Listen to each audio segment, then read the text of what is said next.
So many. What to choose? Hello everyone. Today I'm here with another video जिसमें हम बात करेंगे कि अपनी सनस्क्रीन का सिलेक्शन कैसे करें। वैसे कि हम जानते हैं कि अक्सर लोग सेलेक्ट करते हैं स्किन टाइप पे, oily skin, combination, dry, normal, पर उसके अलावा और भी बहुत सारे फैक्टर्स हैं जिनका हमें ध्यान रखना चाहिए जब भी हमें सनस्क्रीन खरीदना है। So let's get started. तो सबसे पहले हम बात करेंगे SPF की। आपने देखा होगा कि हर सनस्क्रीन के ऊपर SPF लिखा होता है। उसका जो फुल फॉर्म है वो होता है सन प्रोटेक्शन फैक्टर। और अगर हम इसकी बात करें कि इसका मीनिंग क्या है, तो इट मीन्स कि आपकी सनस्क्रीन कितने टाइम तक और कितना ज़्यादा आपको प्रोटेक्ट कर सकती है सन डैमेज से। और अब हम बात करेंगे PA+, आपने देखा होगा कि ये अक्सर सनस्क्रीन्स के ऊपर मेंशन्ड होता है। ये जो होता है ये प्रोटेक्शन ग्रेड होता है।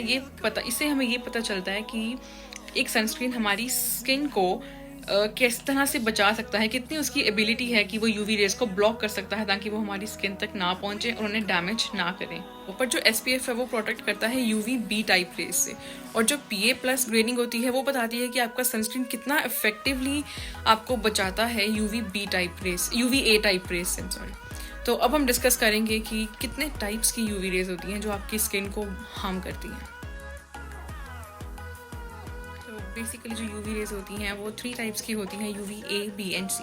UVA टाइप रेज जो होती हैं वो हमारी स्किन को बहुत डीपली पेनिट्रेट करके उसमें एजिंग तो करती ही हैं और साथ में कैंसर जैसी क्रॉनिक इलनेस भी, क्रॉनिक डिजीज़ भी हमें दे सकती हैं। और जो UVB टाइप रेज होती हैं उससे जो डिसकलरेशन आ जाता है स्किन के अंदर, जैसे कि सनबर्न और टैनिंग, ये सब UVB टाइप रेज से होता है। और एक थर्ड काइंड भी है UV रेज C टाइप। उनका कोई इफेक्ट नहीं होता हमारी स्किन पर, क्योंकि जो अर्थ का एटमॉस्फेयर है उन्हें एब्जॉर्ब कर लेता है और हमारे तक पहुंचने ही नहीं देता। So that was all about UV rays. तो हमेशा हमें वो वाली सनस्क्रीन का सिलेक्शन करना चाहिए जिसके ऊपर ये मेंशन्ड है कि वो कवर करती है ब्रॉड स्पेक्ट्रम।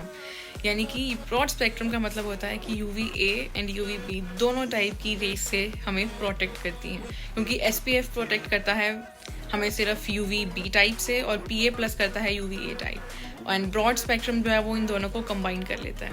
जैसे कि SPF में था कि जितना ज़्यादा SPF इंक्रीज होगा उतना ज़्यादा आपको प्रोटेक्शन देगा सनस्क्रीन। जो the same cases with PA, जितने ज़्यादा प्लसेस होंगे उतने ज़्यादा आपकी स्किन को ये प्रोटेक्ट करेंगे सन डैमेज से। So after knowing all this, आपको अपना सनस्क्रीन कुछ इस तरह से चूज़ करना है कि आपको वो चाहिए कब के यूज़ के लिए, आउटडोर और इंडोर यूज़। अगर आप इंडोर रहते हैं मोस्ट ऑफ द टाइम तो आपको कम SPF वाला जो सनस्क्रीन है वो भी प्रोटेक्शन देगा।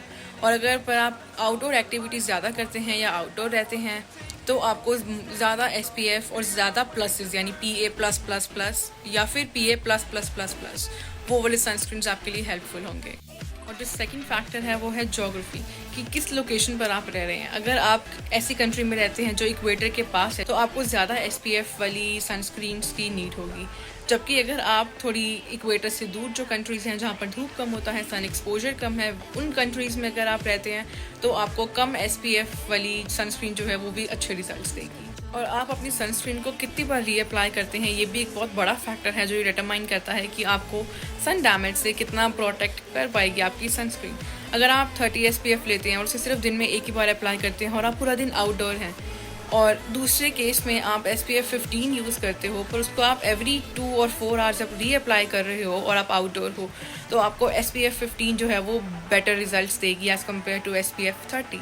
और घर से निकलने से 15 to 20 मिनट्स पहले एटलीस्ट आप सनस्क्रीन को अप्लाई कर लें अपने फेस पे, ताकि उसका जो अच्छे से एब्जॉर्ब हो जाए और उसका इफ़ेक्ट जो है वो आपको मिले और आपको बेस्ट रिजल्ट्स मिलें जब भी आप अपने घर से बाहर जाएं सन एक्सपोजर में।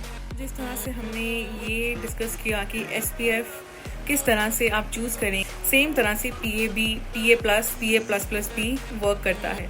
जितने ज़्यादा प्लसेस होंगे उतने ज़्यादा आपको प्रोटेक्शन मिलेगी सन से, जितने कम प्लसेस होंगे उतने कम प्रोटेक्शन मिलेगी। तो दीज वर द वेज जिससे आप बेस्ट सनस्क्रीन अपनी स्किन के लिए चूज़ कर सकते हैं।